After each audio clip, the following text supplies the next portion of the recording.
সবাই সবাই সবাই শুধু তোমার খাওয়ার জন্য মানে কি পিছনে দাঁড়িয়ে আছে।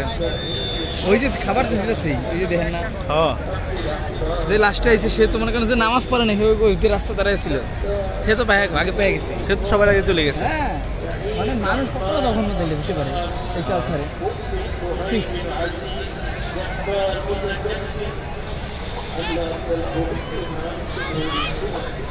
আরে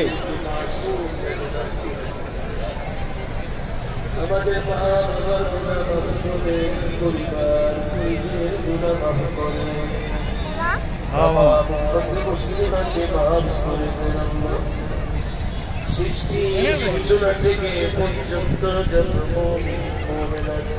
কি পরিমাণ মানুষের চাপ দেখছো?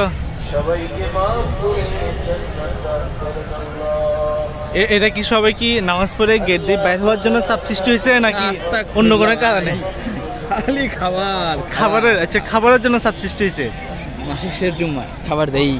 তাই আমি তো মনে হচ্ছে নামাজ পড়ছে ওরা, নামাজ এখন প্রচুর মানুষ হয়তো বাইরে হওয়ার জন্য এরকম চাপ সৃষ্টি হয়েছে। এসে প্রত্যেক দিনই এরকম কালচার দেখে, তারপরেও নাকি আমরা বুঝি না আসলে আল্লাহ তারে দিচ্ছে সেজন্য। আল্লাহ তার এই মানুষগুলোর হেদায়েত না, হেদায়েত মানুষের এত তাড়াতাড়ি হয় না।